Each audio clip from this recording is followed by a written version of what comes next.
নমস্কাৰ। আজি 5 ডিচেম্বৰ বড়ো জাতিৰ কাৰণে এটা উল্লেখযোগ্য দিন।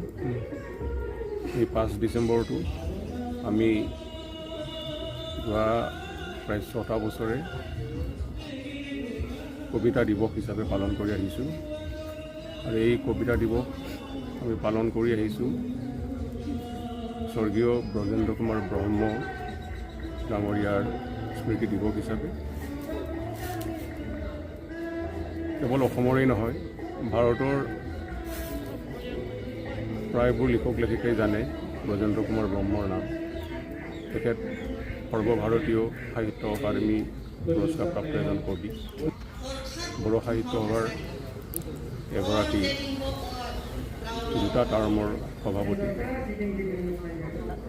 তেখেত এজন পুৰোধা ব্যক্তি আৰু সেই পুৰোধা ব্যক্তিজনক আজিৰ এই দিনটোতেই আমি স্মৰণ কৰি আহিছোঁ।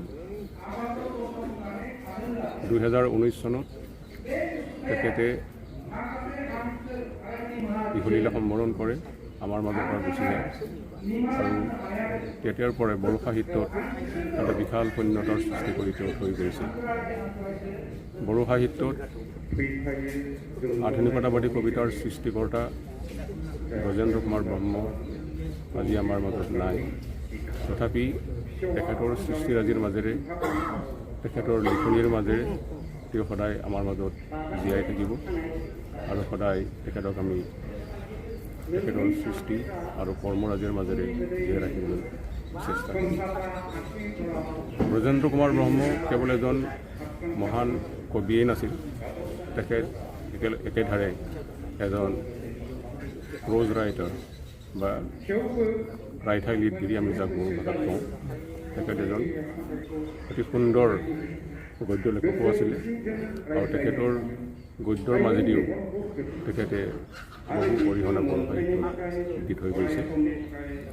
গতিকে তেখেত একেধাৰে গদ্য লেখক আৰু কবি দুয়োটাই আছিলে, যিটো বড়ো জাতিয়ে কেতিয়াও পাহৰিব নোৱাৰে। তেখেতৰ অমূল্য সৃষ্টিৰাজি সদায় আমাৰ মাজত থাকিব আৰু তেখেতৰ সৃষ্টিৰাজিয়ে আমাৰ নচাম লেখক লেখিকাক সদায় অনুপ্ৰাণিত কৰি আহিছে আৰু নতুন লেখক লেখিকাই তেখেতৰ সৃষ্টিৰ মাজেদিয়েই সদায় অনুপ্ৰাণিত হৈ থাকিব।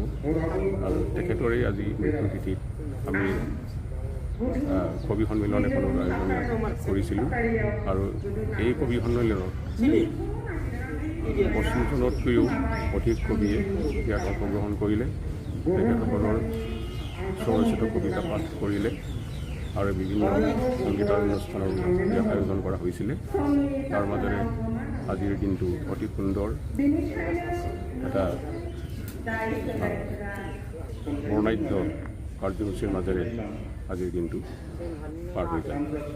গতিকে এই গোটেই দিনটোৰ কাৰ্যসূচীখিনি আগবঢ়াই লৈ যোৱাত আমাৰ জিলা বড়ো সাহিত্য সভাৰ কৰ্মকৰ্তাসকলে আৰু ভাষা সাহিত্য সভাৰ কৰ্মকৰ্তাসকলে যথেষ্ট অৰিহণা যোগালে।